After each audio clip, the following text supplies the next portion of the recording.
Hey there, angry faithful. I just wanted to drop in, bend your ear a little bit, get your attention. So if you're not listening, drop what you're doing and pay attention to me because I'm here to inform you that not only can you get your daily, maybe if you're binging it, I'm not sure, that's entirely up to you, but you can multiply your doses of angry me fuckery by paying attention to all of the platforms upon which you can find either the dulcet tones of my voice and David's voice or my pretty face and David's not so pretty face. Anyways, digressing, we not only on we are on YouTube, we are on Spotify, we're on Rumble, we're on Google, Apple Podcast. We have a TikTok page. We're on Twitter, Instagram, and of course Facebook. So if you find yourself fuckery deprived, curl up with a nice hot mug of shut the fuck up and just listen. Open those ear holes and be prepared to be cream pied like it's the first time. Thanks for listening. Welcome, Angry Faithful. Today on Nerd Sports 70, was it 70, 80? No, 82. 82, I think. 82 and 83. We're going to talk about dog surfing. Apparently, that's a thing now. They have like competitions and put dogs on surfboards and they push them out in the ocean. And sometimes the owner gets on there with them. And I'm like, what? You have only white people that say, I just can't keep him off the board. Couldn't stop him if I tried. The first dog. So it's not like we're going out and taking hogging to a whole new level where we're rounding up all the ugly chicks, taking them down to the beach at high tide and throwing them on a wave, and then just instead of slapping the thigh and riding the wave, we're literally riding them on a wave. Yeah, that's interesting. I'd try that. I mean, I have to drink first, but I'll try that. There was a guy that I was in the Army with, David Groller. I mean, his wife.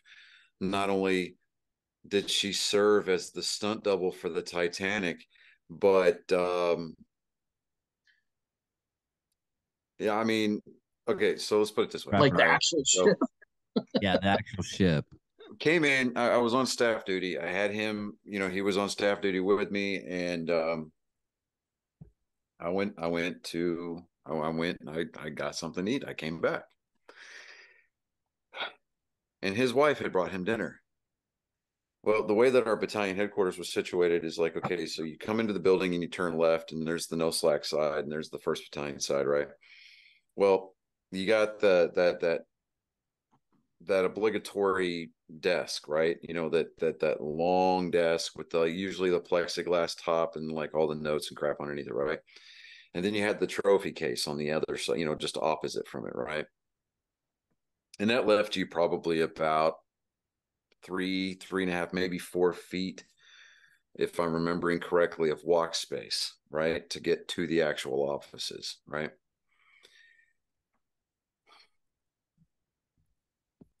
When she came in to bring him dinner, she stood in that walkway. She wasn't leaning over, but she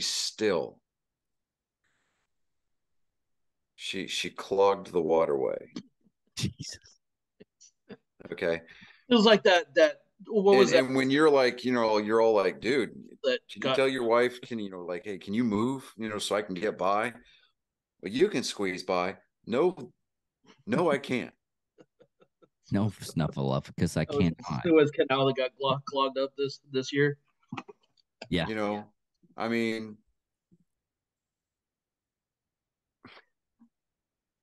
it's bad enough that there was a perpetual like fat girl smell when she was in the room. Oh, got the residual.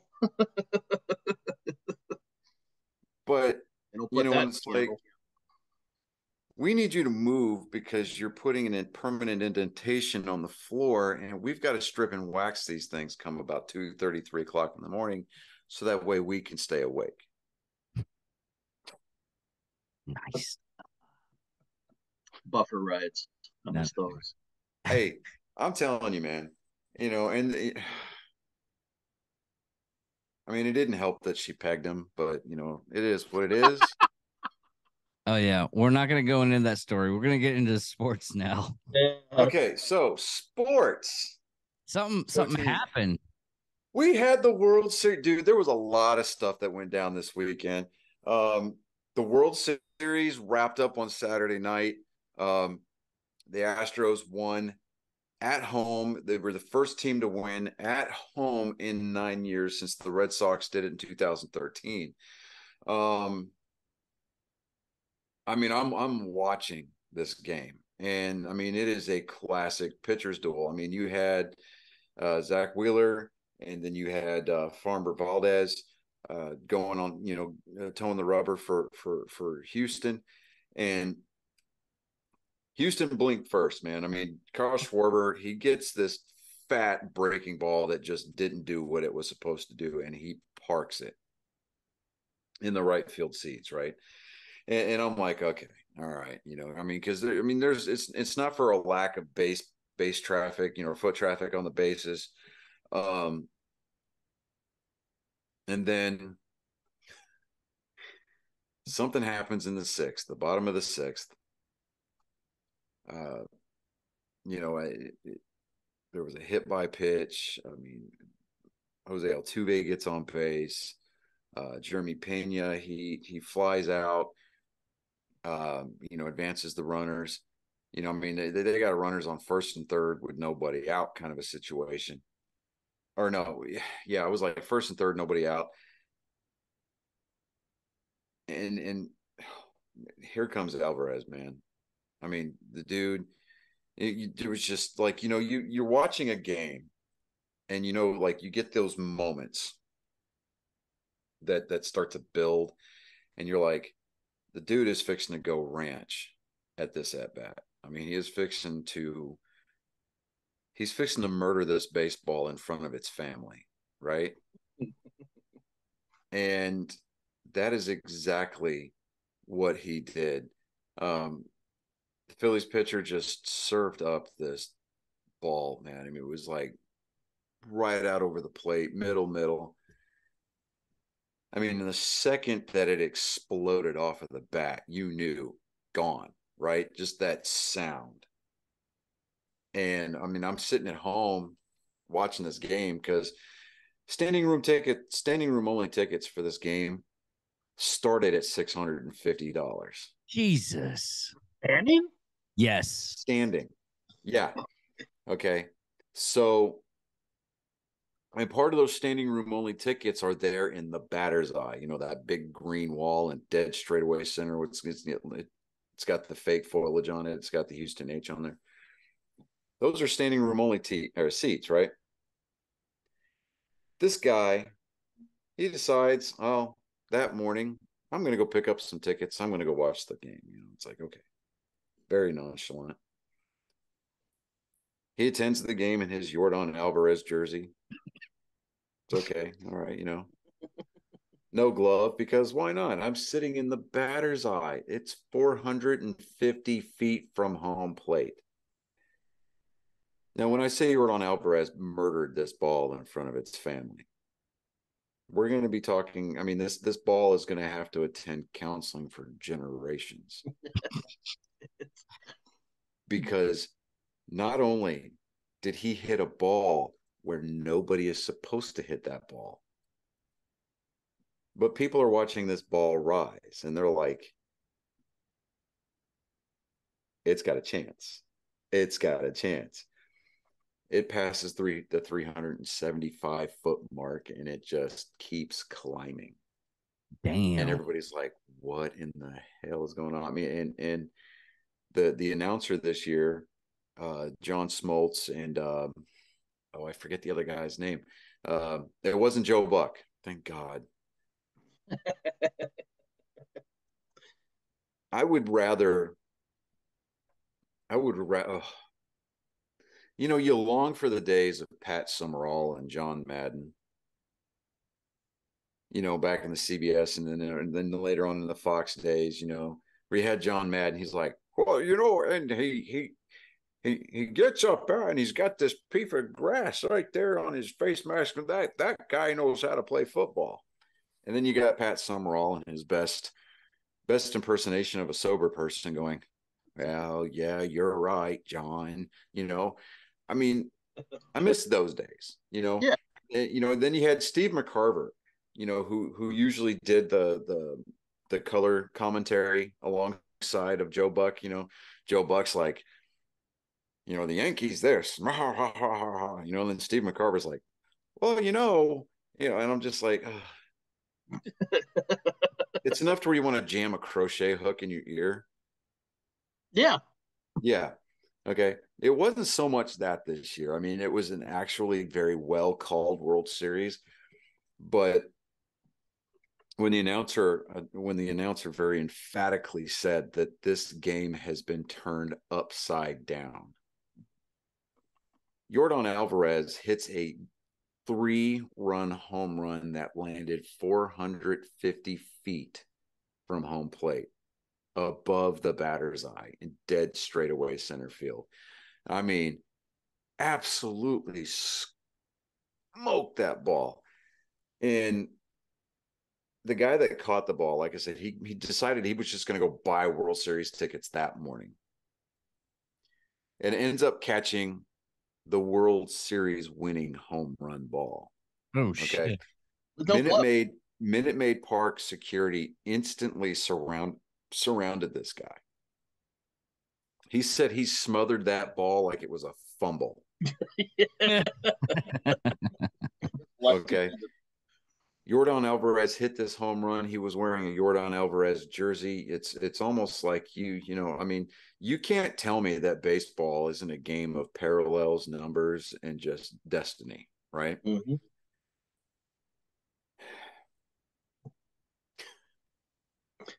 There was an Astros fan that was sitting not too far from where that ball landed, instantly offered the gentleman $100,000 for the ball. He turned it down. Oh yeah, as well. Yeah. Should. Park security instantly surrounded this guy. They authenticated the ball. Oh man. If this guy chooses to sell this ball, he could probably get at least $5-6 million for this ball on the open market. And now I'm like, signed too. If he gets it signed too, yeah, it's gonna be. Well, I mean, getting it autographed by the player that murdered it really wouldn't help the resale value of this ball because it was instantaneously authenticated by MLB. Oh, Yeah. okay. I mean, when I say that park security surrounded him, I'm not kidding you. He had security surrounding him. But and then they offer him $100,000. What a slap in the face! Yeah, right. I mean, that's just insulting. 100,000? Are you no? I mean, and I think I would be in his position where I would be like, no, man, I'm not selling the ball. This ball is not for sale because you're missing a couple of zeros there, brother. You are, I mean, you're cheaping out on it, right? I mean, that's a piece of history right there. It's not that you caught a home run ball in the clinching game of the World Series. You caught the ball that decided the World Series, right? And so I'm sitting there watching it. I mean, as soon as this home run landed and the bases were cleared and Yordan Alvarez came around and touched home, you could feel the air leave the Philadelphia dugout. And I mean, that home run came in the 6th inning. And so at that point, Houston only needed 9 outs. Yep. So, I'm just sitting there watching these outs just kind of tick away, tick away, tick away, and then Houston's bullpen comes in and they did what they've been doing all postseason, and that has just been absolutely lights out. And they get their closer up, Ryan Priestley, and he comes in and he just absolutely just locks it down. And when I think it was Brandon Marsh hit that final pop-up that kind of trailed off into foul territory, and you saw Justin Tucker running for his life. You knew that there was absolutely no way he was not catching that ball. I mean, I know a lot of people that were at the game on Saturday, and man, I'm telling you what, dude, it's just, I mean, being this close to, being this close geographically to the World Series itself is kind of a new experience for me, obviously, because David and I, having both been located in Wichita Falls at one point, it's 2 hours to get to Arlington. And, and then you had to go all the way back to 2011 when Nelson Cruz did his best Baryshnikov, impersonation in Game 6 in St. Louis, to snatch defeat from the jaws of victory for the Rangers. I mean, that, like, literally, if he'd have just patrolled underneath that fly ball, we'd be talking about the Rangers having a World Series championship. Yeah. But no. For whatever reason, he felt like he needed to leave his feet. And by God, I don't like bringing it up to a lot of Rangers fans because the amount of heartache that it brings them. And I know what that heartache feels like. I lived through 1986. I lived through Bill Buckner. Yep. I also lived through 2003 and Aaron fucking Boone. Yeah. So I know what that feels like. But man, and to be completely and perfectly honest with you, I mean, I give, and I have given the Astros my fair of grief, my share of grief over the past couple of years. Yeah, because the cheating stuff. Well, yeah, but I mean, in retrospect, man, it's like that was 2017, and did MLB give them a light-handed kind of slap on the wrist? Maybe. I mean, that could be debated. I mean, the team itself was fined $5 million, and they lost their first and second round draft picks for like 2 years. But what their international scouting department has been able to do is just beyond next level. Yeah. And I guess just being able to sit and watch this team play, it was entertaining. I mean, even the handful of games that I've been able to go to down here since I moved down here, I got to watch a couple, two red or yeah, I've gotten to watch. I saw the Red Sox down here. I think it was in August. I think it was, or no, it was July or August. Yeah, it was August, first part of August, and the game that we went to, it was the day that Christian Vasquez was traded to the Red Sox, and it was just like kind of like out of nowhere.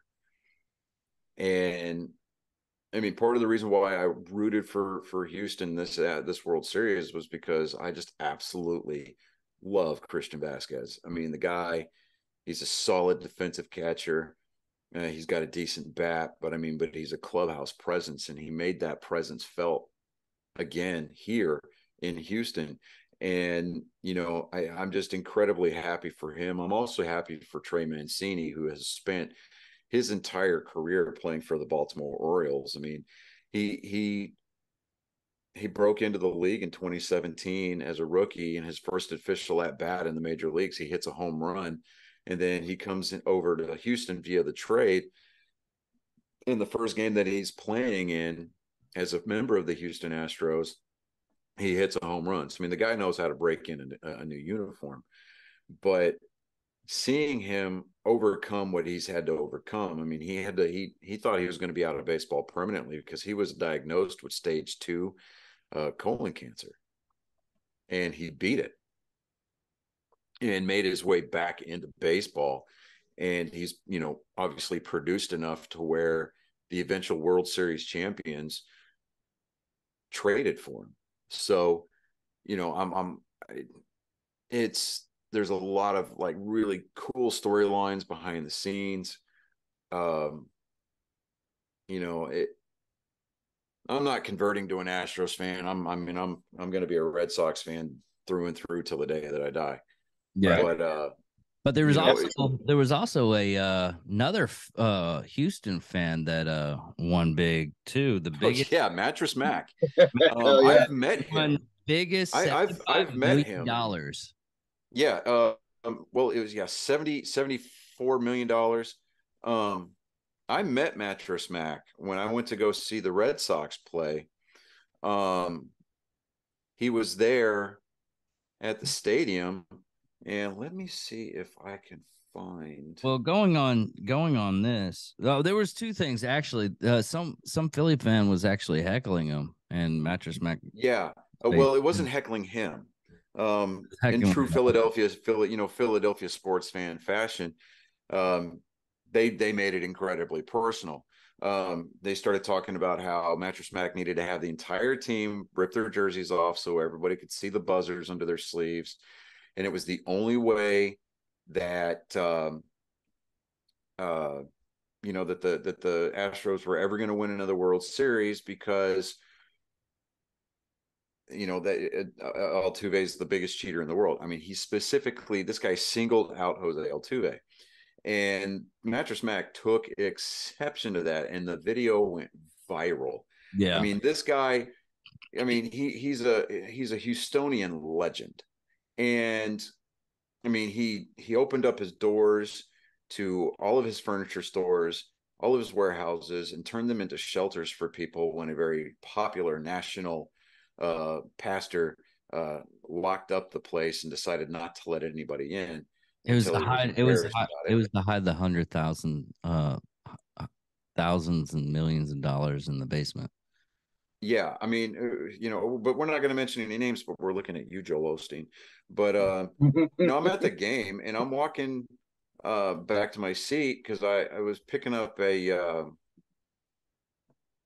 was picking up a gift for my sister-in-law, and I'm going to send this photo to you real quick, David, so that way you can kind of just throw it up there. But yeah. Anyway, he didn't make any money off of that bet either. Actually, he will. Yeah, he will. There. I mean, Forbes is saying, and I didn't get to read the full article. Is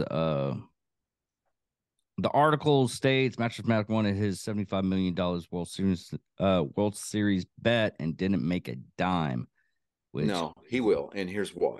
Okay, that's awesome. When he puts that money down at the beginning of the year, he runs a promotion. I tried sending that picture to you, Chris, but it didn't go through for whatever reason.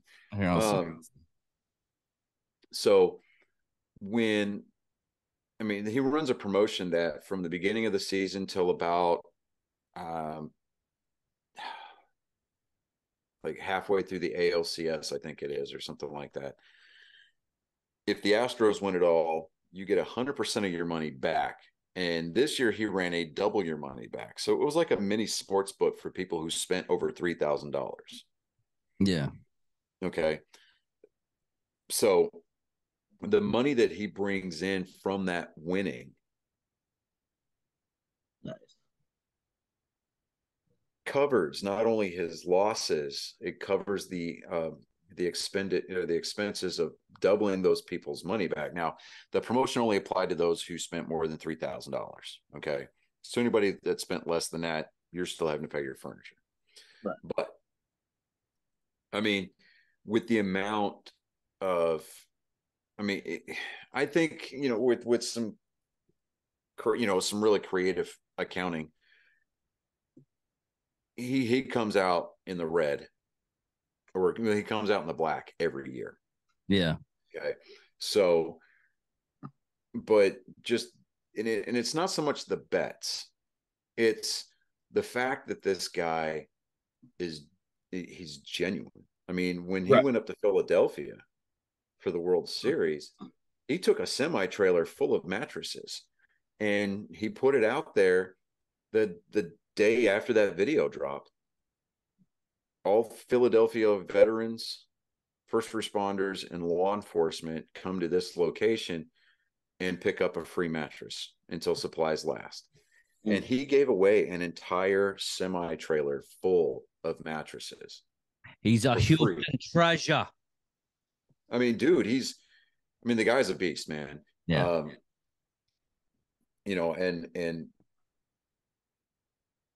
I'm half tempted just to go grab a World Series ball and go drive down. I mean, because his main store is right there on 45 heading north out of town.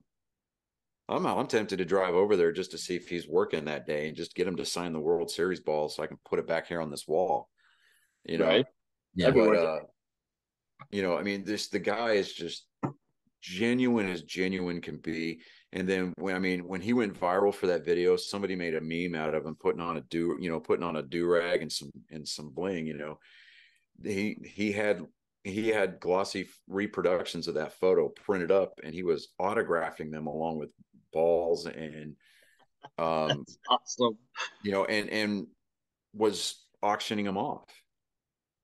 Yeah. And all the proceeds from the auctions went to I think both Philadelphia and Houston charities. Oh, nice. So, now, but watching this World Series, man, and it was an amazing series. It's one that was played straight up with the introduction of the pitch com, the idea of sign stealing kind of out the window. I mean, the only time that you knew what was coming. I mean, look at what was it? Game 3, when the Phillies went off 7-0 against the Astros. They hit 5 home runs in a single game. It's because Lance McCullers Jr. was tipping his pitches. He'd bring his leg all the way up for an off-speed pitch, and then he'd only bring his leg up about 3/4 for a fastball. Bryce Harper picked up on it and let the rest of the lineup know about it, and they just teed off on him. Yep.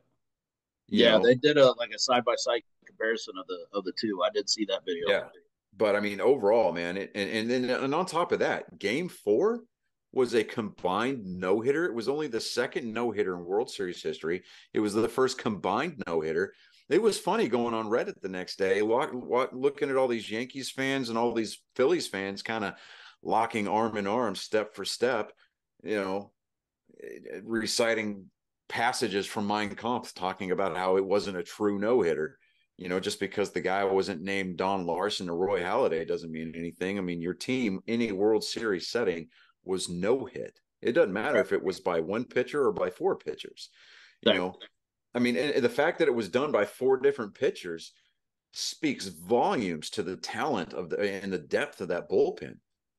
And I mean, the fact that they were able to come in and consistently shut down your lineup. I mean, that was an amazing game to watch. Yeah. I mean, and it was historic. I mean, and then on top of that, you got Jeremy Pena, a rookie this year, the first rookie shortstop to hit a home run in the World Series. He won the ALCS MVP award, and then he turns around and he locks up the World Series MVP award for his performance in the World Series. I mean, the guy batted .417 in the World Series. Nice. And and it's like, okay, yeah, while his batting average, and his offensive numbers and his defensive play were far and away like very, very noticeable. What I loved about this particular edition of the Houston Astros was the fact that they did it clean and they did it as a team, and it was a very noticeable team effort. Yeah. And it's not to take anything away from the Phillies, but just to get to where they were at, one, they had to have the gracious charity of Rob Manfred by expanding the playoffs format this year. But I mean, they went through the wild card route to get to the World Series, and they knocked off some pretty heavy contenders, to include the National League favorites in the form of the Braves and and it was like, okay, we got to watch out for these guys. I mean, it was a very heavily contested World Series, but I think everything happened during this World Series the way that it was supposed to. And it was just really, really nice to be able to see, the city of Houston finally kind of be able to shake that monkey off their back, so to speak. I mean, because there's been enough talk about the 2017 squad, and while yes, technically they should have an asterisk next to their title, but the 2022 Redemption Tour, far and away a resounding success. And and as a Red Sox fan, I applaud Houston. I am happy, over the moon, ecstatic for Christian Vasquez. Got out there and won himself a second ring. Sunday morning he tweeted out, "I woke up this morning with 2 World Series rings." He's like, "This is unbelievable." They had the victory parade downtown today. There was an estimated 2 million people crowding the streets of Houston to catch a glimpse of their team. Nice. So it's been nice. I mean, this has been it was a fun season to watch. I mean, for the most part, as far as the Red Sox go, they had some bright spots, but overall it was a losing season. Those are going to happen. So, that's my lot in life as a Red Sox fan. Just take it on the chin. I'm a Rangers fan. I feel your pain. Yeah. Right. So, see the picture of Mattress Mac on the all the Houston rappers had their own float, and they had Mattress Mac on that float. Yeah. There's a country station down here. The guy, once a week, he gets challenged to write a song in 10 minutes. And so the day after that video dropped, it was supposed to be the normal day where he does this little bit. It's a once a week thing. He goes, "No, I'm not taking any suggestions. I already know what I'm going to write about." And he wrote a song about Mattress Mac, and Mattress Mac heard this song and called into the station on Friday morning. Yeah. And he goes, "Man, I just wanted to call and tell you that I heard your song and I really like it. And I don't want to invite you to come sit with me at tomorrow's game." Oh, nice. Oh, man. Right. And just to tell you what kind of a class Mattress Mac is, the Eagles were in town on Thursday night, right? Yeah. So, this is the same night that Houston's putting, they've got the pilot hole drilled for that death nail, right? Yeah. They're playing game 5 in Philadelphia. The Eagles are here playing the Texans. Everybody knew that the Texans were going to lose this game. But Mattress Mac owns a suite at NRG Stadium.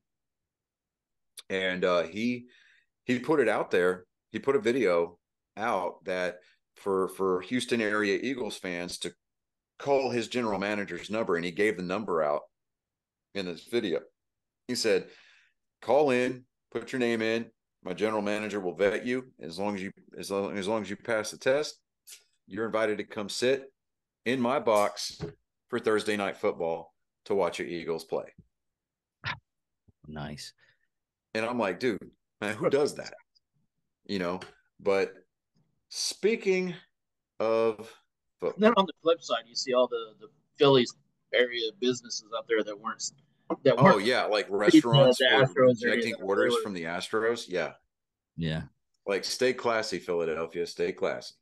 Now, okay. me and Chris. So we're going to address. Let me do this, David. Okay. Let me do this. We're going to address the elephant in the room. Yeah.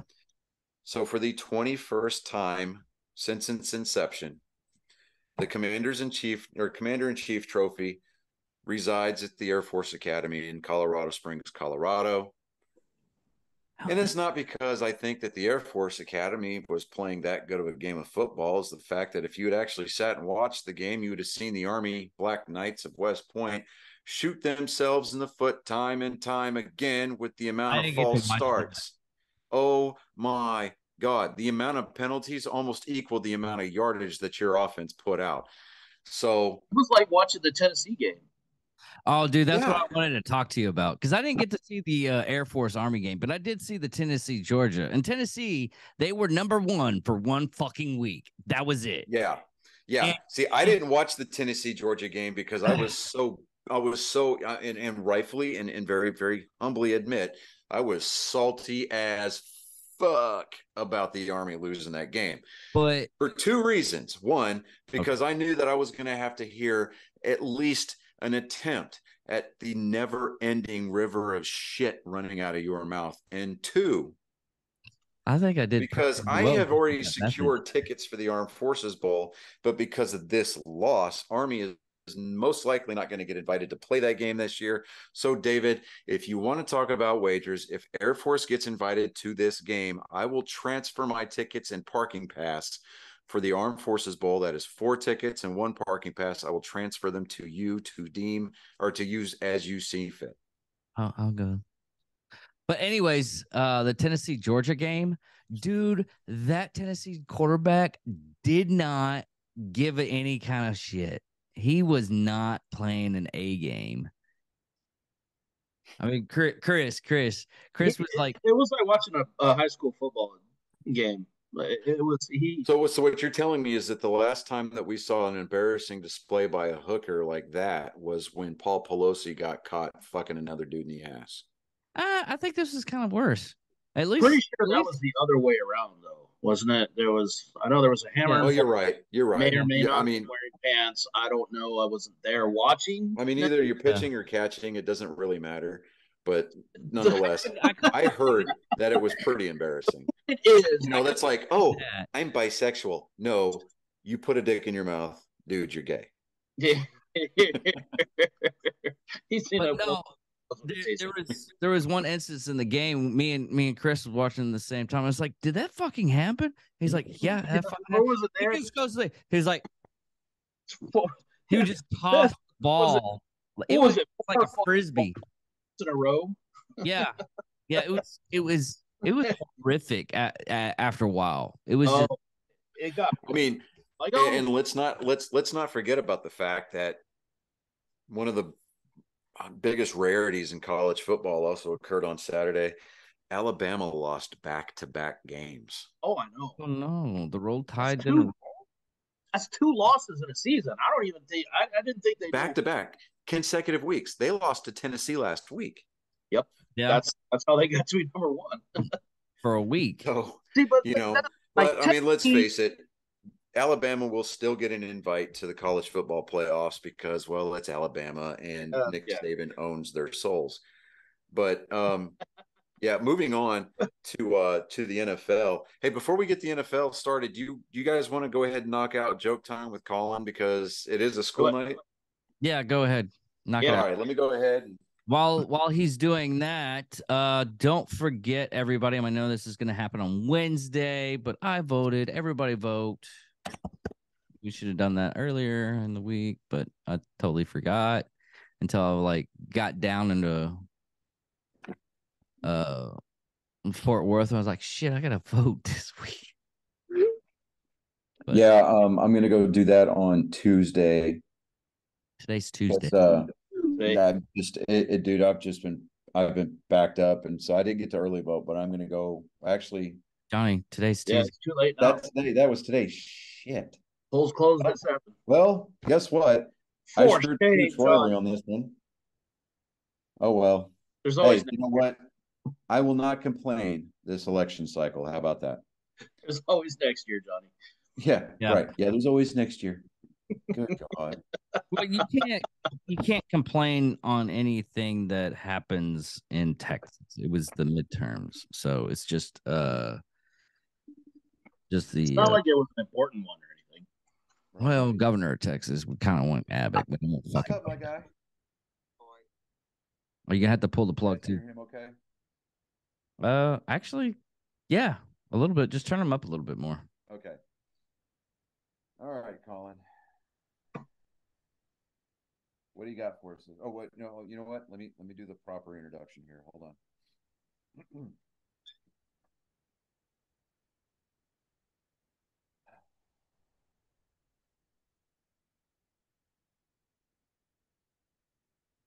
You ready for your intro? Ladies and gentlemen, boys, girls, men of all ages, Alabama fans, Philadelphia Philly fans, New York Yankee fans, you are invited to participate, to be witness to something so astoundingly awesome that it pales in comparison to your 27 rings or the trash that your city is. It's my genetic code on display for your eyes and your ears. I hope that it leaves them burning and sopping wet all at the same time. Ladies and gentlemen, Angry Faithful, it's joke time with Colin.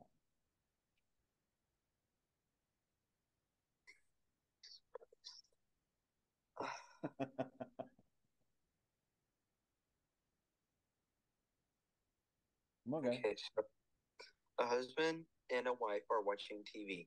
The husband keeps switching the channels from golf to porn, golf to porn, golf to porn. The wife finally has enough of it and goes, Jesus Christ, can you leave it on porn? You already know how to play golf. Oh my god! Oh my god!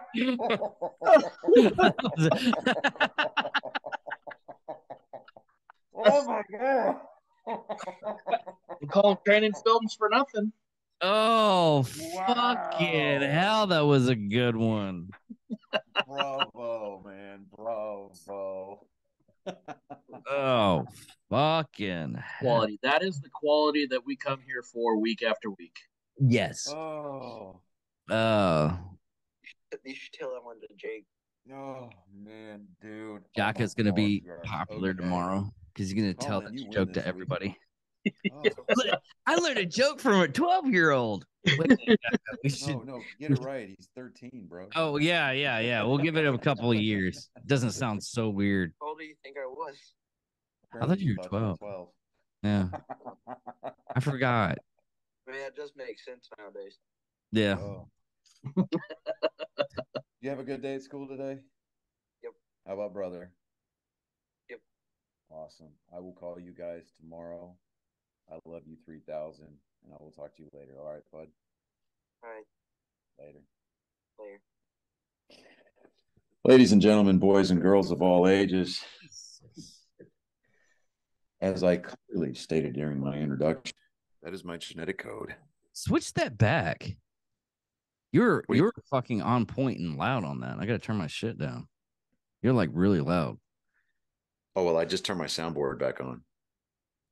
Oh wow. I mean, it's clear, but Yeah. So, but like I was stating before, I was so rudely interrupted by our producer and co-host. That is my genetic code on display for your eyes and ears. You, America, and the world, apparently, are welcome. Anyways, on to the NFL. Wow, What a week. our picks were no bueno this week. we got the first one. We got a couple of them at least. I know we got the first one. Yeah, I mean, okay, so we had the Eagles over the Texans, and that was a 29-17 game. It was apparently close at some point during the game, but I was I'm surprised it was as close Which as game? that. Which game were we watching up at the bar? On Sunday. I don't know. I was God damn it. distracted.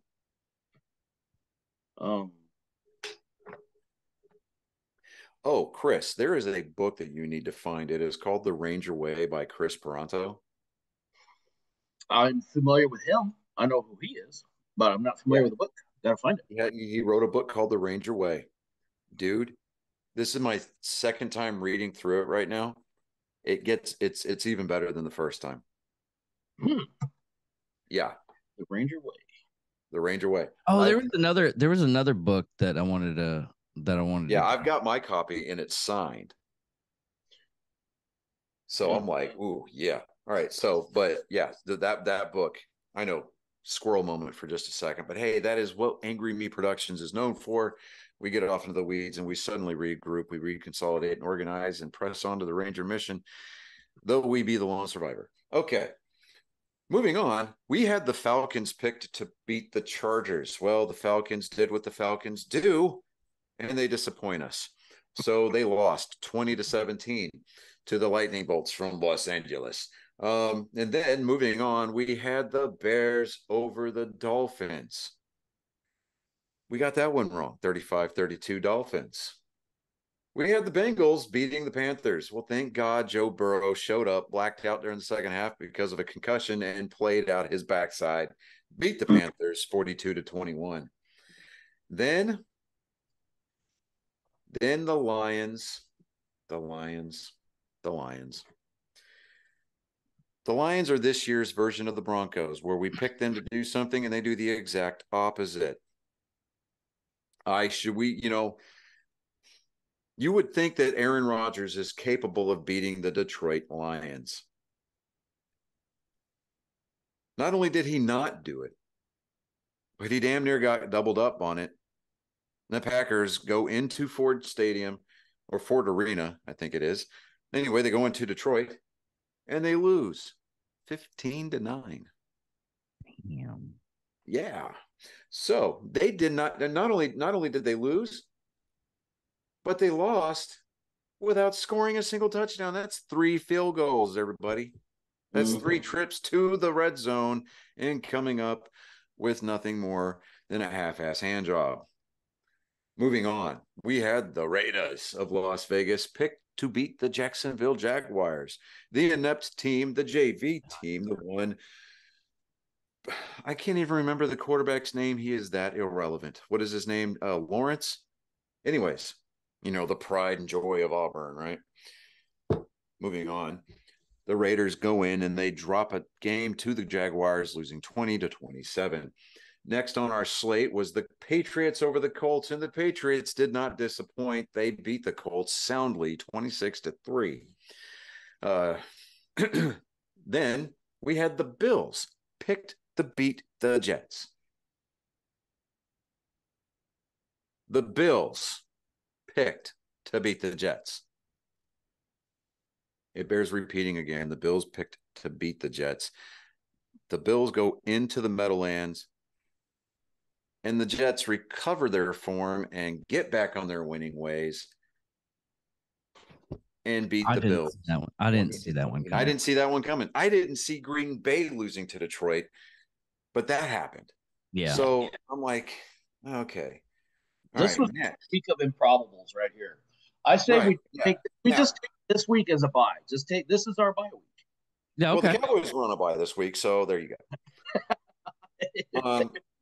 We had the Vikings picked to beat the District of Columbia Commanders, because I refuse to call them the Washington Commanders because, well, any team with the name Washington in front of them is either the Huskies or the Redskins. Just being honest, right? I know, but that's not politically correct. Well, make America offensive again. Welcome to Cheers, where everybody knows your name and they know what kind of a cuckold you are. The Vikings beat the Washington Commanders, the District of Columbia Commanders, 20-17. Moving on, we had the Cardinals losing to the Seahawks. Well, that held true because Kyler Murray, remember last week I said that Kyler Murray is yet to play a game that is to be remembered. Well, the Seahawks went in, steamrolled 31-21 in that game. We had the Buccaneers picked to beat the Rams at home, James Raymond Stadium, home of the Super Bowl 2 years ago. You had the last 2 defending Super Bowl champions facing off against each other, and Tom Brady comes in and during what he said, and I quote during his post-game interview, that was awesome. That was fucking awesome. He beat the Rams 16-13. Then we had Sunday night's game where we had the Chiefs to beat the Titans. The Titans damn near pulled it off. Yeah, they had a couple of big upsets when we were watching it. That's what I was getting at. What I noticed about Tennessee, though, was Derrick Henry running downhill. That's a healthy Derrick Henry. That is a big boy. Titans end up losing this one 20-17. And then we moved on to Monday night's game. We had the Saints over the Ravens. Why? I don't know. Because if I remember correctly, I was leaning Ravens. Yeah, you were leaving Ravens. I was going for the Saints only because. And then Chris, being the deciding vote, he was leaning towards New Orleans also. So I just kind of want to go on record that unofficially I picked this game correctly, even though our official stat's going to show an L in that one. I'm just kind of putting that out there. I mean, I did pick Army to beat the Air Force, and you saw how that played out. So I guess we kind of we tied for We'll just call it a wash out for the week, huh? So we'll just call it a wash. Yeah, we'll just call it a wash. Yeah. Wait a minute. So the teams this week that were on a bye were the Browns, 3-5. So good news, Cleveland fans, your team managed to not snatch defeat from the jaws of victory this week. The Giants, the New York Football Giants, they were on a bye this week. The Pittsburgh Steelers, they took a week off so they could review their Pee Wee films, so they could try to come up with a play that might actually score them some yardage and a touchdown. The Broncos, the donkeys of the Mile High City. Russell Wilson managed to not throw an interception this week only because they had the week off.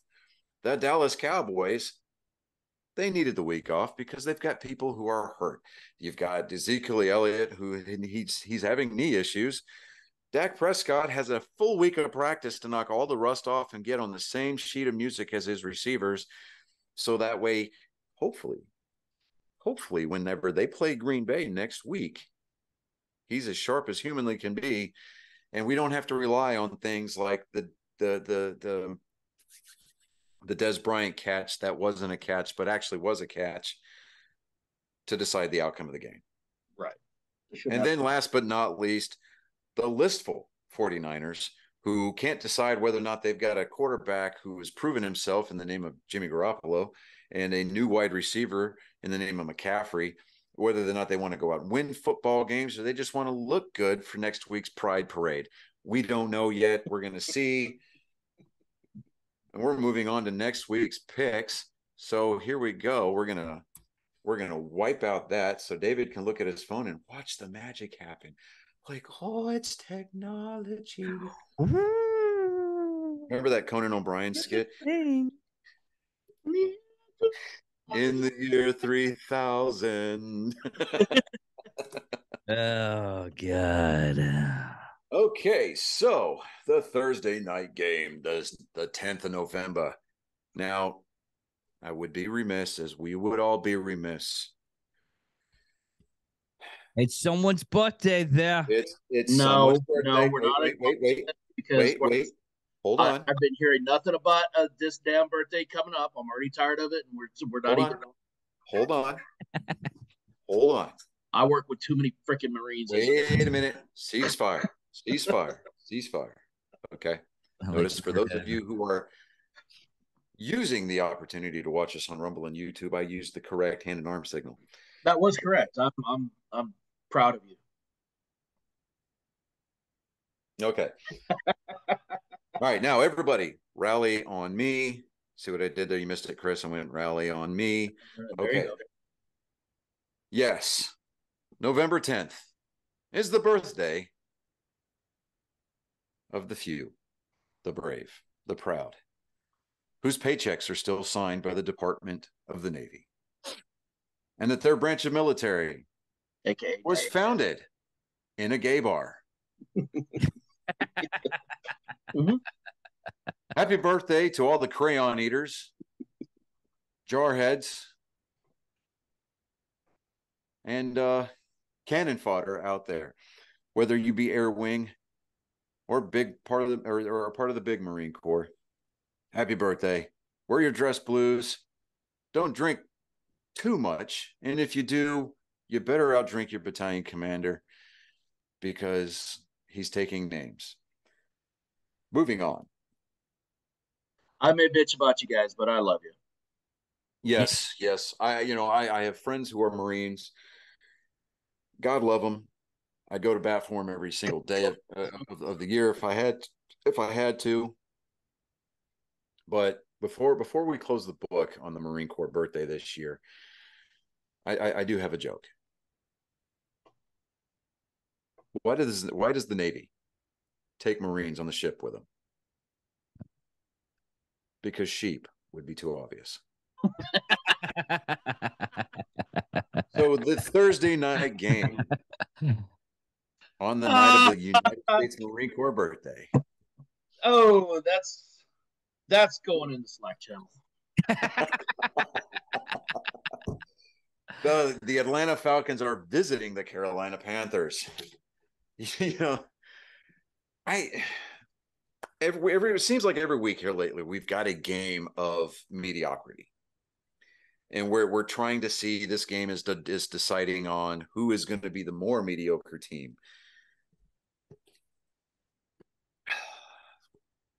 I'm going to say the Falcons on this one. Judging by their performance. Yeah, I mean, even in their losing effort last week, it was the Falcons still scored more points than the Carolina Panthers did in their losing effort. Yeah.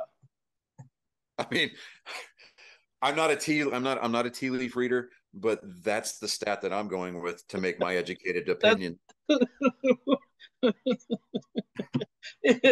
It's pretty bad when you got who's who lost the least. Yeah. Yeah. Who lost the least? Exactly. It's like, oh yeah, man, I just played golf this week. Yeah, what'd you shoot? I shot a 108. Oh yeah. No, I played golf, not bowling.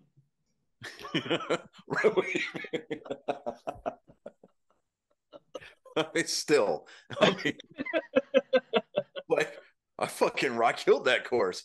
Yeah. What'd you shoot? A 108. Yeah. How many shots did it take you to get off the first tee box? We don't want to talk about that.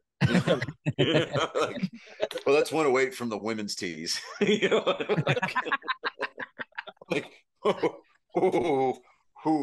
okay. I couldn't make it on that last one, so I had to go to different staff. Yeah, exactly. So it's pick it up and throw it. They felt sorry for me. Right. Or they get out there and they tee off with those golf balls that got the shotgun primers in them. Yes. Oh my God. Okay.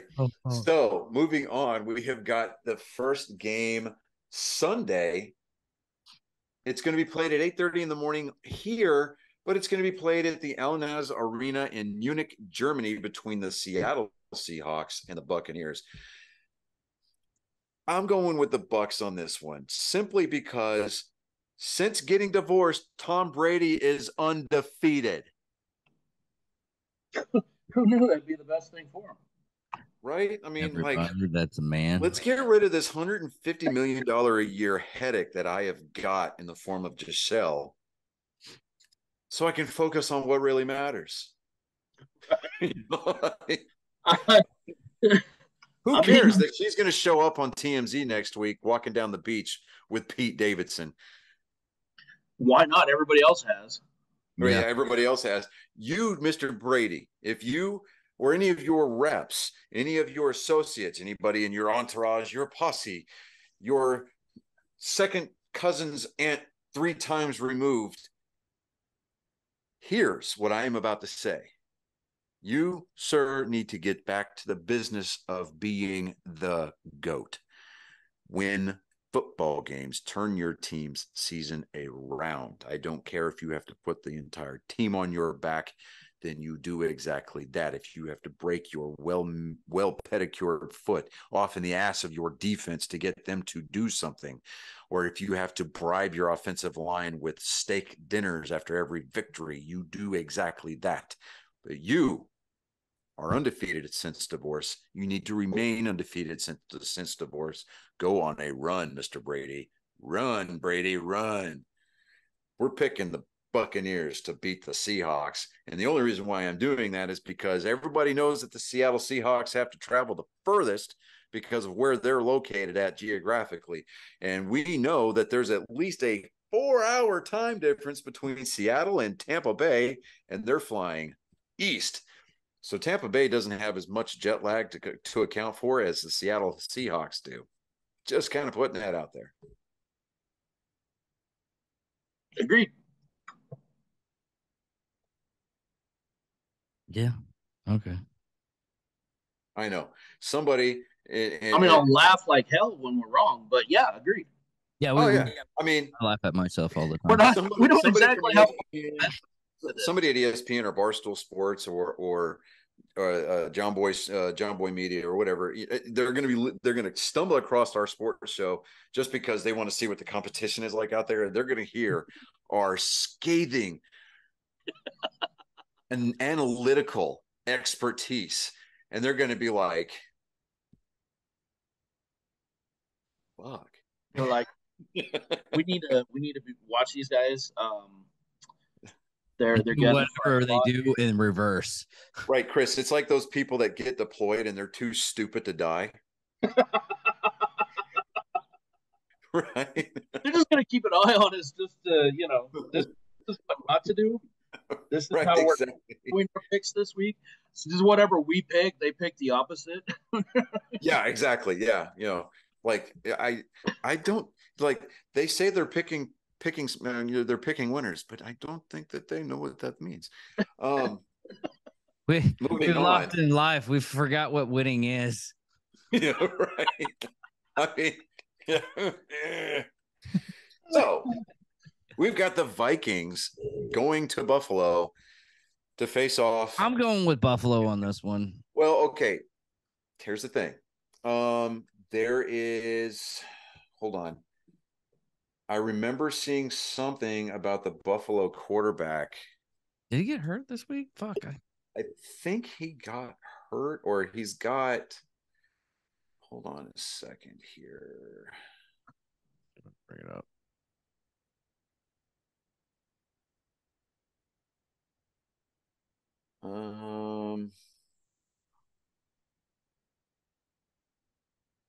UCL injury. Yes. Okay. So that's in his arm. So now, he's probably not playing this week. Yeah, I mean, he's questionable. I mean, they may look at it and say if it's not torn, it's strained. But either way, I think they're going to give him the week off. So yeah, I would go. Who's the next one? Let me see the stats on the next one. So with see, we go from these like really great, insightful like inspirations to pick teams from the previous games, and then all of a sudden we're getting serious, incredible. It's like we have to sit there and announce our picks with our pinky in the air. Because Bills has actually been doing a really good this week. Well, I do say so this year. Now, yeah, I mean the Vikings have been playing some decent football. They've been actually playing really great football, but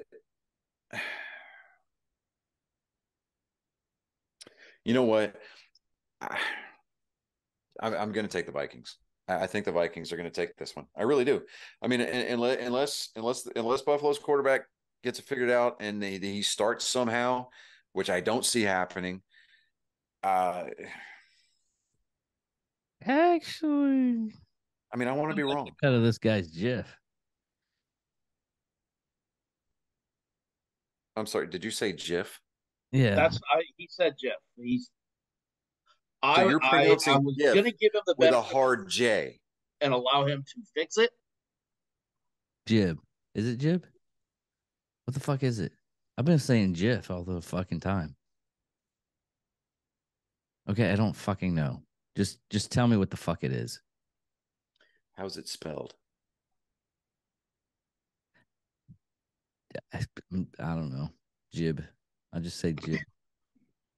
Cut of this man's jib. Man, I was just on something. Now I got to go back and find Ladies and gentlemen, for those of us who are not watching this on video, you missed myself and Johnny just staring. It's JIB. Cut of one's jib. That's what it is. Term being used figuratively by the 1800s, often expressed like or dislike of for someone. Yeah, I thought he was talking about GIF. I thought he was too. No. God damn. People, fuck all y'all. You're like, I'm watching this guy's jib. And I was like, what? I thought you said GIF. And I'm like, I thought he did too. I realized that we made just opened up the chat, David, and I typed the words scorched earth. We were about to nuclearly No, it was. eviscerate you. I realized about halfway through what he had actually said, but I was going to let him sit and twist for a little while, just because that's who I am as a person. I found out that this weekend. Yeah. Hey, wait a minute. What's that supposed to I'm be? still gonna go with the Bills. I'm still gonna go with the Bills because their second string is actually pretty good. If the same team that played this week shows up, then yes, the Bills. Okay, you know what? Fine, because I haven't typed it in yet. Democracy, No, and you because know then what? when it goes wrong, Hey, you're blaming on I'm me. not so. Hey, unlike the liberals in this country, I am not so close-minded that I'm actually open to an actual discourse. So, if you guys think the I'll be able Bills, to blame me for it again. Well, I will be we're- getting blamed too, so it's no big deal. we're taking the Bills over the Vikings. Okay, moving on. We've got the Lions versus the Bears. Now, Chris, It's playing a I crap. know that last week you took the Chicago Bears. They're playing the Lions. Now, do the Lions get brought back down to earth and reminded exactly who they are? Or are they going to go in there with a little bit of swagger because they managed to beat the Green Bay Packers? I mean, they'll go in with swagger, but they're going to get they'll be reminded of who they are again. They're going to remember once they get into the locker room and they put the uniform on. Oh shit, we're the Lions. We're not supposed to win. That's sorry. We forgot for a second. You know, there was a brief moment of confusion. We apologize to the country. We're going to go back to being exactly who we are. Ladies and gentlemen, we are sorry. We temporarily raised property value around our stadium. We had a brief, unfortunate moment of competence. That issue has been solved. We're back on course. We apologize for the inconvenience. So sorry, guys. Fuck, I forgot it showed. Your regularly scheduled Columbia Blue dumpster fire was interrupted by a pop-up shower. The board gas back on the flames. It's back up where it's supposed to be. We're within regulation. We're good. Good. All good here. We're well within the thresholds of the government's minimum engine smoking. We're back up to temperature. We're like, well within our incompetence allowance. I don't feel that great about this plane. Well, there's one damn thing for sure. We're going to beat every ambulance to the scene of the crash. Okay. Which is convenient because that's where we're going. Exactly right. Okay. So we got the Jaguars going into Kansas City. The Chiefs. I got to go with the Chiefs. Now, okay, I do have beef with the Chiefs. I mean, just Kelsey this past Sunday. I'm just like, okay, dude, play with. We get it. You're talented. We know that you've got a talented quarterback playing with you, but play with a little bit of class. That's all I'm saying. You know, and it wouldn't have been so bad to watch that win if he would have conducted himself with a little bit of class. Even if the other team's not doing it, you conduct yourself. Well, yeah, you're true. Peace was never an option. Yeah. I guess Kelsey woke up that morning and decided to choose arrogance and violence. Okay. So the Chiefs over the Jags.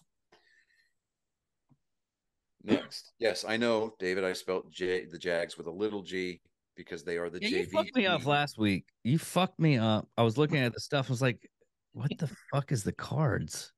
He sent that to me. He sent me a screenshot. He goes, look what fucking Johnny sent me. And I was like, I don't see what's the problem? He goes, the cards? Yeah. I was like, yeah, fucking Cardinals. You can hear the wattage.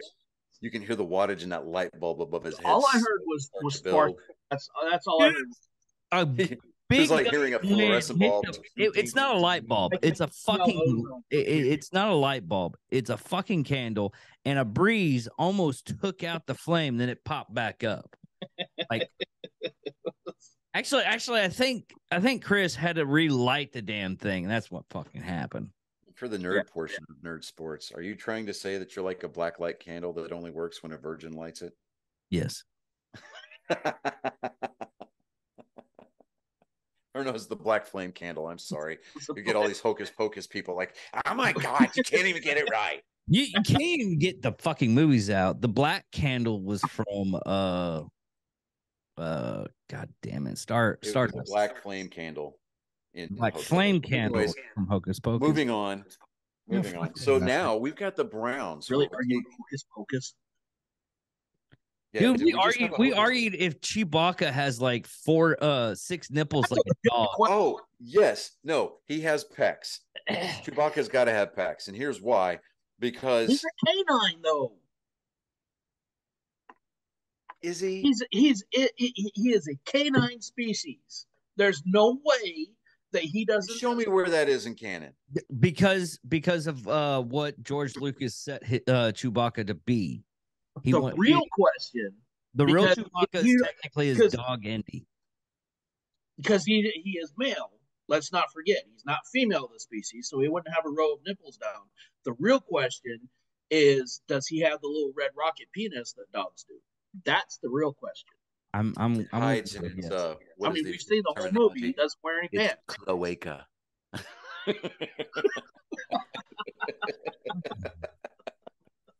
Is that what it's really called? I think so. I'm not questioning Johnny. But I'm going to quote the late, great Stan Lee, circa Mallrats. Who cares? dog penis. Just penis. have fun with it.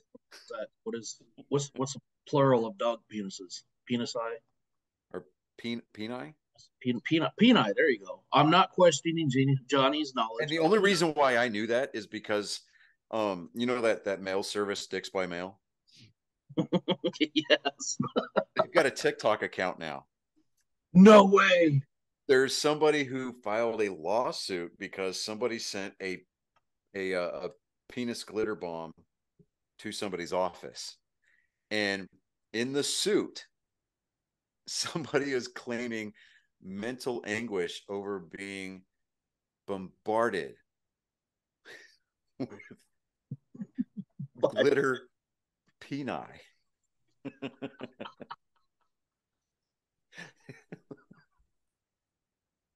Like I'll be honest, I would have filed the suit solely to have that phrase entered into the record for the entire world to see.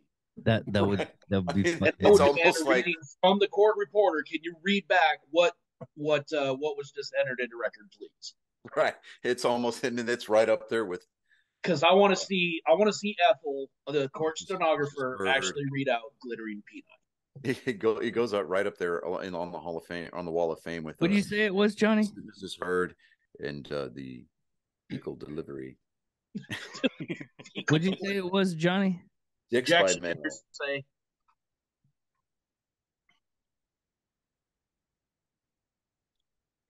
he.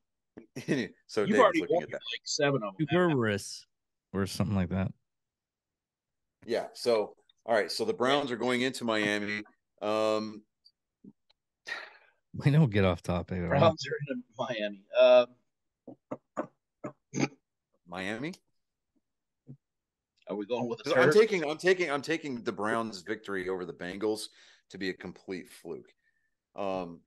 Yeah.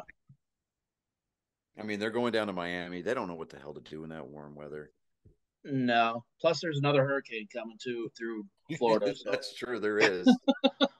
So I gotta go Miami. we're picking the Dolphins over. Oh my God, Dolphins over the Browns. Oh my God, I cannot type today to save my life. Seriously?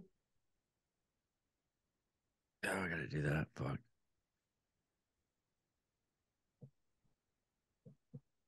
Okay. Texans at the Giants. the Giants. That is our solid gold lock of the week. Yes.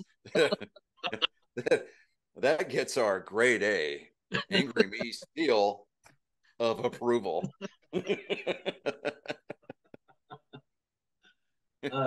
It's one of those. It's one of these things. It's like, hey, wake up. So when they lose this week, we're gonna have to go. Go back and revisit when the Texans go up to New York and they figure out how to play a football game and hold a lead. Yeah, we're gonna have to come back and go, Lord, I apologize. I don't know what I was thinking on that, but it happened, and I apologize. David was looking at penises on his phone and the glitter in his eye. No, you know what you have a thought? You're something and you forget. The glittery peni. I got a dick in my eye. That's what fucking happened. The what you should do, David, happened. You should come up with a graphic. Remember, like the 1960s Batman, where like the bat symbol would go like this in and out of the screen, and everything would swirl around it. You should put like a penis. Meanwhile, at the halls of justice. Right. No. Meanwhile, back at the NFL pick desk. and it just have this soundbite. Meanwhile, back at the NFL pick desk. And just have the soundbite say, glittering peni. Just do like a Star Wars transition where the goes. Nice. I'll work on that this weekend. We have lost all control. We've gone off the deep end, bros. But I like where we're going on this, and that's what we're gonna go with. Oh, okay. So the Saints are gonna go to dude. What? Dude, fuck! I might use that rocket shit from Austin Einsteins. Oh, we're going on a ship.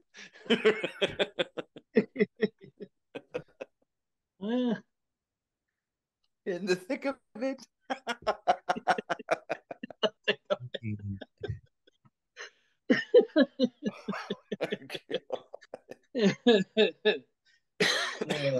Okay.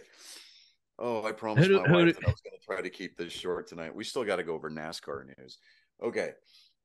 We'll make the NASCAR news short.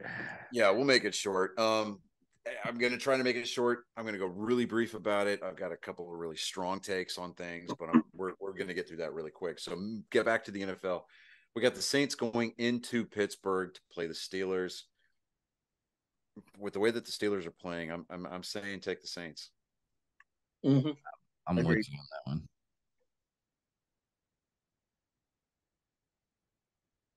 All right. Next, we've got the Donkeys going into Tennessee. Now, the Donkeys are coming off of a bye week. Now, David, just so that way you're not left confused. It's the Colts. I got it. No, it's not the fucking reference. Broncos. Oh, God damn.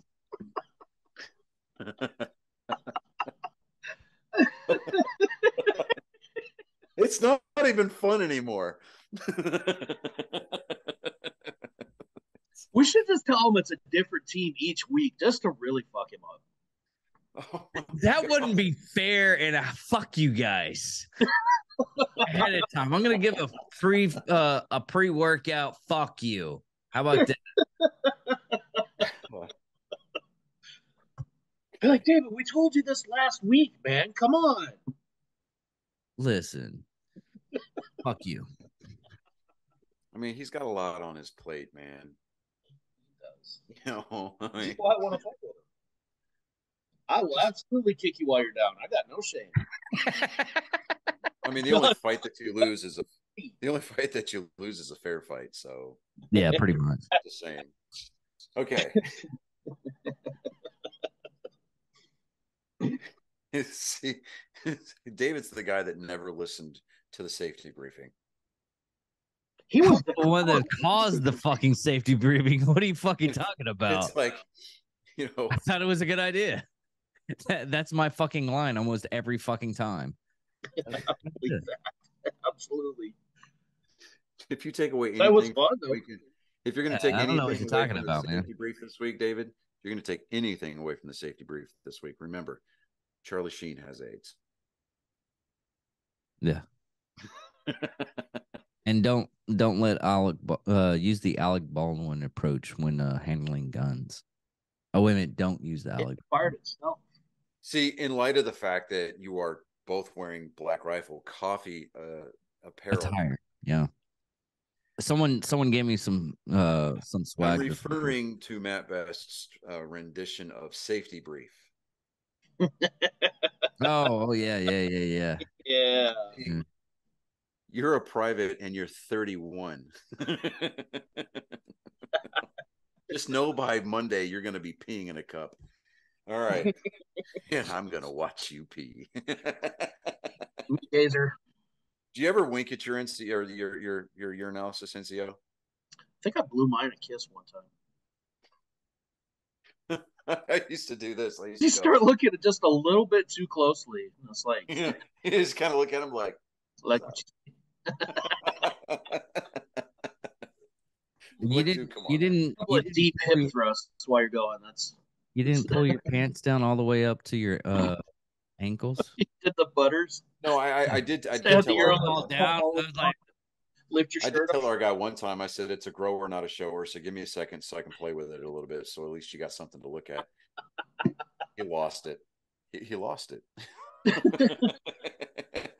Okay, so bottle the Donkeys, aka the Denver Broncos, are going to Tennessee to play the Titans. I think the Titans have a little bit of a chip on their shoulder after coming off of this loss against the Chiefs, and they're going to take it out on Russell Wilson and the Broncos. So we're going to take the Titans over the Broncos. Actually, reluctantly, but yeah, I think that one will actually be a pretty decent game. Yeah, I'm gonna actually watch that one. I'm strangely enough, I'm starting watching football. Hey, David, you're a part of this whole. You know what? I'm gonna make this one a shared note. So we're gonna go. I need to add the Donkeys of Denver. Thank you, Johnny. That's what That's gonna be on the test. That's what's on the fucking notes. Yes. So yeah, I'm gonna if I take the test, I have to fucking make that knowledge base. Fuck you, Donnie. You should have remembered this spanking. Pain is a great teacher. Now we taught you good today. Oh wait, Chris, you don't have an iPhone, do you? No, I do not. Never mind. I am not going to be persecuted because I have an Android. We're not persecuting. We're just judging you. It's the 21st century, dude. Come on. All right. Because if you had an iPhone or an Apple device, I was going to share this note with you so that way you could revel. Titans over the Donkeys of Denver. That's exactly what I put.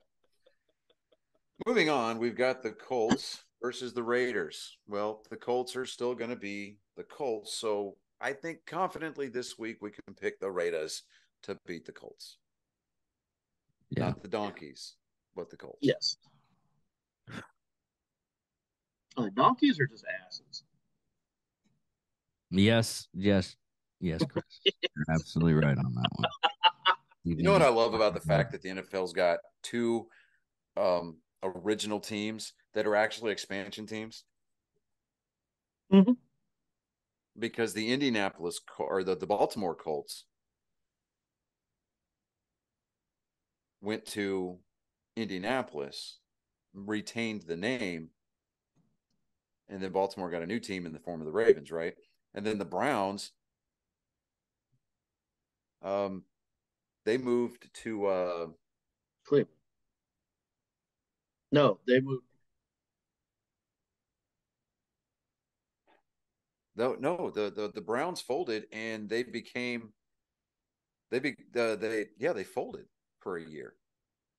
They moved to another city, and then Cleveland was granted an expansion team, and they decided, oh, we're going to be the Browns because we're fucking original. That's right. You're right. Okay, so we're going to pick the Raiders over the Colts. Then we've got the game of the week, Sunday afternoons, primetime slot. It's the Cowboys going up to Lambeau Field to play the Packers. I think the Cowboys legitimately have a shot at winning this game. I mean, as long as they don't make any mistakes on the defense, Aaron Rodgers, I mean, he's there, but he can't do it all by himself. So I'm taking the Cowboys on this one. Okay. Yeah. I don't judge anything on putting the Cowboys on the second. Well, here's the thing. I mean, I doubt very seriously that the Packers are going to be able to bounce back and make the type of corrections needed after losing to the Lions in Detroit. Go home, you got some home cooking, that's great, and that's all well and good. But the fact that you've got the Cowboys coming in, you've got Pollard, Zeke may be coming back.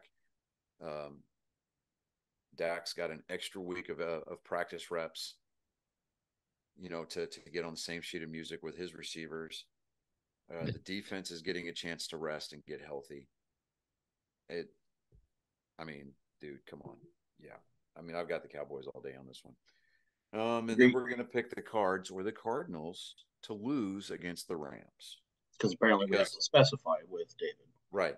Because while the Cardinals are healthier and they're playing a little bit more of a cohesive version of football, they're playing in SoFi Stadium in LA.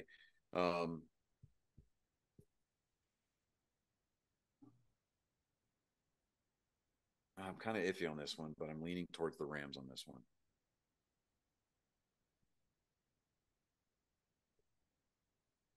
Actually, you know what? No, I'm going to go against my gut. I think we should take with the Cardinals on this one.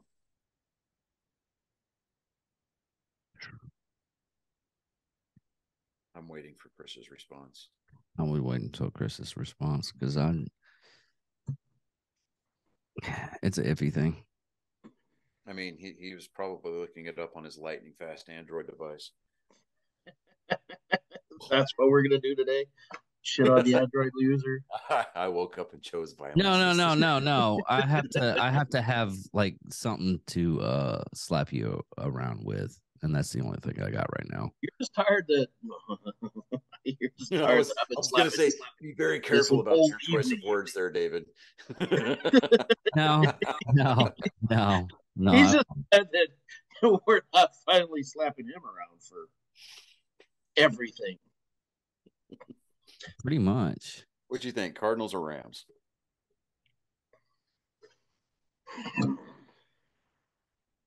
I mean, I gotta be the contrarian. I have to go against both of you and say the Rams. I gotta say it. I gotta be. It's a Rams. I'm telling you, I gotta be the contrarian.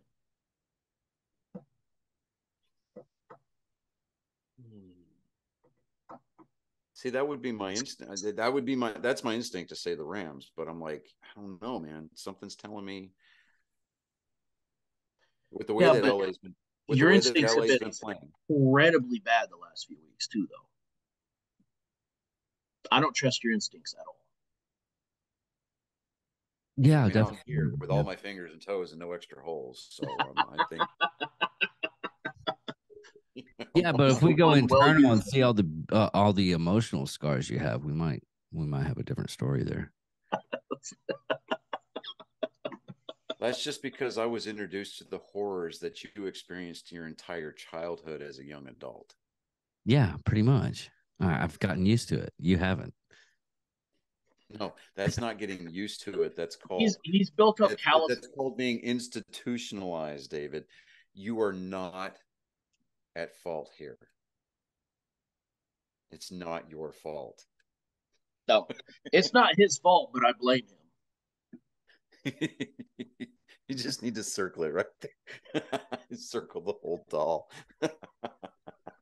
Right there. That's where you're fucking bad touching me right now. Don't use him. Don't right there. Don't you dare. Don't you fucking dare. You don't use Baby Yoda like that. His name is Grogu. We are not having this conversation again. Grogu. Exactly. Put some Grogu. fucking Thank you. respect on it. Groku's pajamas. Swear to God. Dude, Swear to God. Why? when you get to know somebody and you find out what his goddamn My fucking fucking pajamas are. pajamas. I've never And you tried. don't even learn. And what's really sad is I didn't even learn it from, just, happenstance, going up to the hotel, picking you up or anything. No, I had to learn it from a lady friend that we were talking to. And We're doing that. Is that so that shade of red, I saw that this weekend too. That was very good. Did you find out somebody had a peanut allergy? Yeah, we'll go with yes on that right now. But yeah, that happened.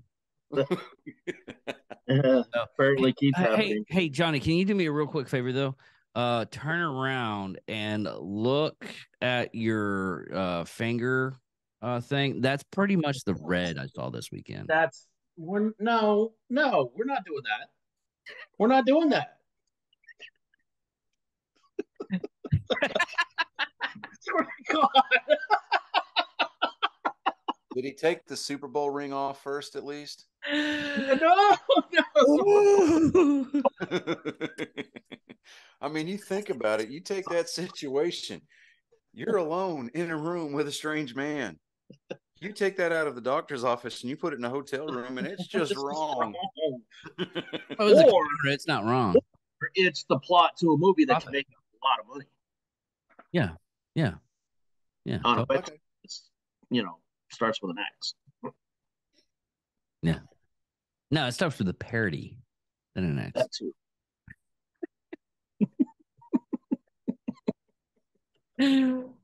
Oh, God. It'll be illegal in like 48 states. Come on. What state is it? It's not legal according to the UCMJ. What state is see the way my DD-214 is set up. I'm no longer beholden. What? My curiosity is what two states said it's not illegal. I'm like, wait, you want to talk about unenforceable laws? I never understood how sodomy was ever made a fucking law. That's like in the state of Texas. It is technically illegal to own more than 5 dildos at one time. That is talking about this weekend. Absolutely. We did have that fucking conversation. Cynthia got pulled over and she had like 7 dildos in her fucking car because she's a traveling stripper. And the cop says, like, no, out of curiosity, the how official many nomenclature is exotic dancer. Okay. Exotic traveling dancer. She's a stripper. Yeah. Adult entertainer. Is that better for you guys? Is that better for you guys? Adult entertainer? It's more PC. It's very inclusive, David. I'm proud of you. Thank you. It's not okay with that accent.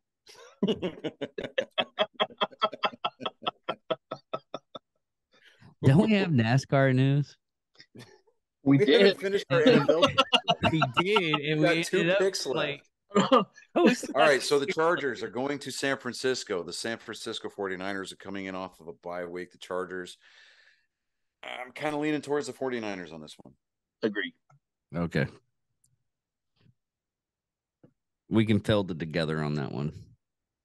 Okay, now, David, in the notes, I put Niners over the Chargers. That is a nickname for the 49ers. 49ers. Okay. San Francisco 49. We all want to make sure you get the right ones. I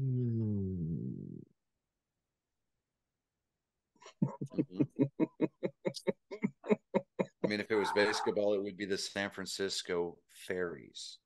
Yes. Or the 69ers, one of the two. Yes. Okay. Now we've got the District of Columbia Commanders going into Philadelphia. Philadelphia has had kind of a bad week. The Eagles have been their only bright spot as their source of enlightenment and hope for existence.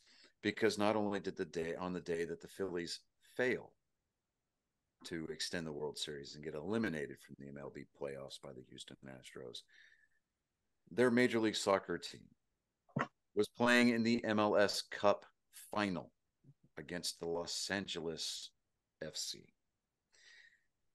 Both Philadelphia teams lost in their respective championship games on Saturday.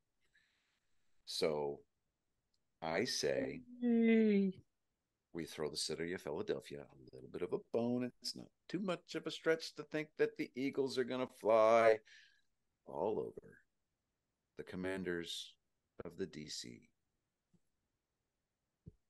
If it was any other team playing them, I would say screw them. But there's just no way that the Commanders are going to have a prayer against Philadelphia.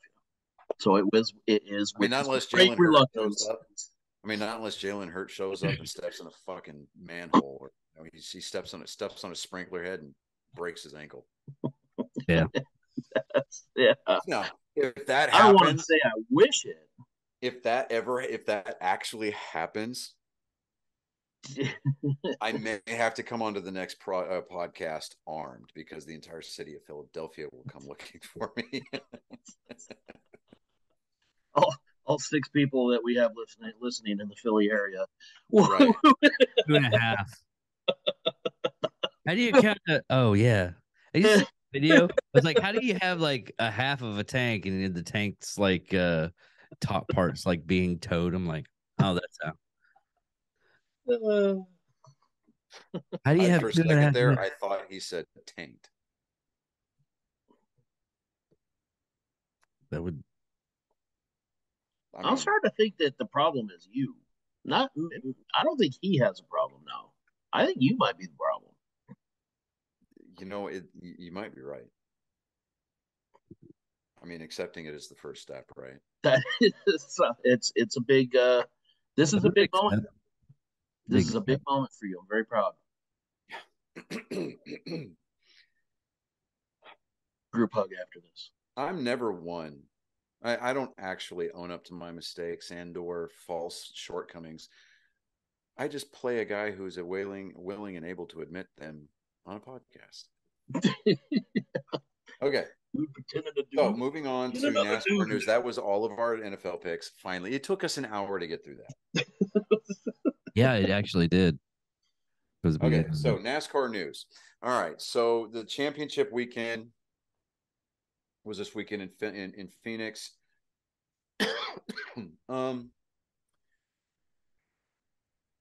We had on the Camping World Truck Series, we had Zane Smith.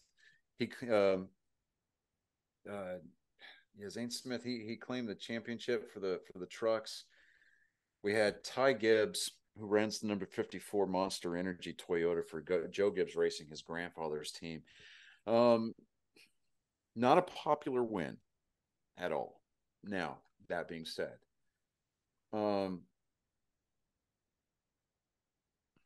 probably one of the more somber moments of the weekend.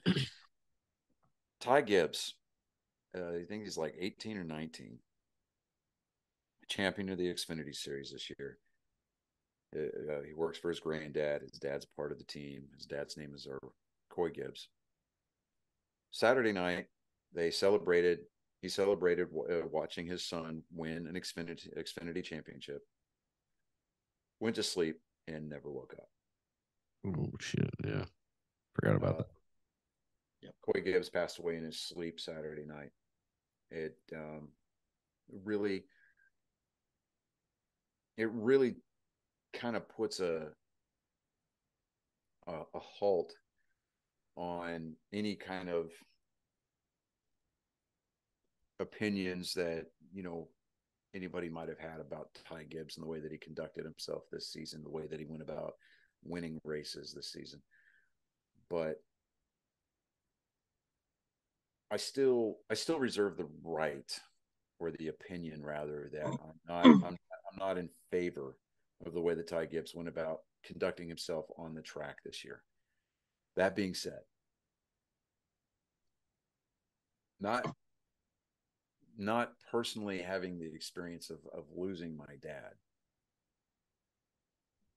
As I'm sure all three of us here are, very blessed to still have our dads around. Yeah. We've got a 19-year-old kid who at any who at more than at any point in his life needed the guidance of his dad. He doesn't have it now. He's lost that father figure who has guided him, protected him to an extent during his Xfinity career. He's gone. And an entire organization was kind of left reeling, along with a lot of people in the garage area. Now, Coy Gibbs was, from what I understand, a pretty popular man in the garage amongst other drivers from other organizations. His son, not so much. But people really didn't look at Coy and say, well, the sins of the son may be visited upon by the father. But I think that the NASCAR community as a whole really kind of wrapped their arms around the Gibbs organization, even to an extent, Ty Gibbs, and just kind of let them know that, hey, whatever you need, we're here for you, kind of a thing. But when the green flag drops on next season at Daytona to open up all three major touring series, where the Craftsman Truck Series is, because the title sponsor is changing back to Craftsman next year, if I understand correctly. The Xfinity Series and the Cup Series, while yes, he will still be dealing with repercussions from losing his father, especially when they go back to Phoenix in the spring. Ty Gibbs better have his head on a swivel and better have his shot group wired incredibly tight, because he is going to be a very marked individual. Unless he comes back and shows a remarkable amount of grace and racecraft, as it's called, by racing people clean, giving quarter where quarter's needed. Like, look, the car behind me is faster, I'm going to give way instead of holding the line and just holding everybody up. If I'm faster than the guy, I'm not going to wreck him. I'm going to be patient, wait till the line that I need to take is open, and then take it. He's going to spend a lot of time in the wall next year. He's going to spend a lot of time in the garage. He's going to spend a lot of time clogged up behind lap traffic, because nobody is going to want to work with him, period. That being said, Joey Logano, not my pick to win the Cup Series championship. He dominated that race from beginning to end. He had the car to beat. His team had the most time to prepare for this race, because they won to advance during the first race of the round of 8. I believe it was Dover, I think. I can't remember what the first race of the round 8 was, but first race of that round, he won that race outright and advanced based on that win. So he was able to relax, and his team was able to focus on Phoenix. So they had that car prepared, and it unloaded fast, because he qualified on the pole for that race. So I would have loved to have seen Chase Elliott win his second championship. I would have even liked to have seen maybe Ross Chastain, to an extent, win that championship for Trackhouse Racing. But Joey Logano put on a clinic, and he doesn't necessarily. I mean, he didn't necessarily do it the right way during the course of the season, every week, week in, week out. But fact of the matter is Joey Logano is our reigning champion now. So congratulations to him. That is his second championship. So he's now a 2-time champion. We're looking forward. I'm looking forward to Daytona, because NASCAR puts on a great show in Daytona. It's their Super Bowl event. It's crown jewel. It's the first race of the year. It's basically a season in of it itself, because it's just such a prestigious event, and it's so. I mean, there are guys that go their entire career and they don't win this race. So, but yeah, all of that aside, that's really it. Race season is over. Baseball season is over. Now, as far as baseball is concerned, we still have the World Baseball Classic, which starts up later this month. So go Team USA. They're the defending champions of this event. So when it was last played 8 years ago, Team USA won it. So you want to go ahead and talk about what you put in the chat. It's nothing actually. Oh, it is kind of bad, but it's nothing like funny bad. wow. Yeah, Jeff Cook of the Superstar Country Group, Alabama, passed away today. Yeah, he's been battling cancer health issues for quite a bit. He stopped touring with the band in 2018, I believe, and just kind of devoted the rest of his time to his health. And he's had some charitable. He and his wife, I believe, started a foundation for charity work and things like that. So, yeah. Yeah, we didn't have we went pretty dark on the last part of this. So yeah, that's a huge loss. Yeah, that just happened like 4 hours ago. Yeah. But about the time we started doing the NFL picks. Yeah. Well, that is. He was their fiddle player, wasn't he? No, he was a guitar player. Yeah. Was he a guitar player? Okay. Yeah, that's right. He was. Yeah. But yeah, man. It's just kind of a reminder. I believe he did play fiddle on some of them, but he right. Mostly was guitar. Yeah. Right.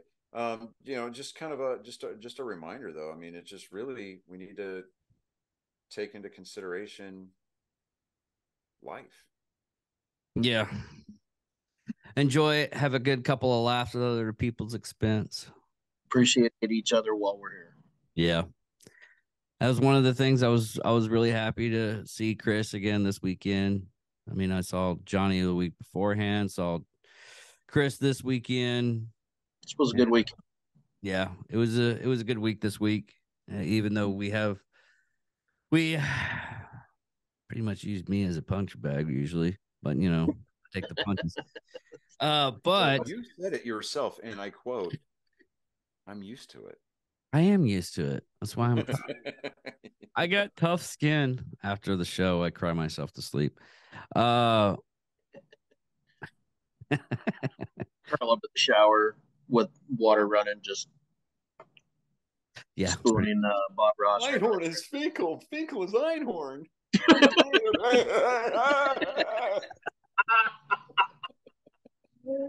On that note, everybody, I'm David Dickerman. I'm Johnny Skelton. I'm Chris Jacka. And this is Nerd Sports. Peace. Laters.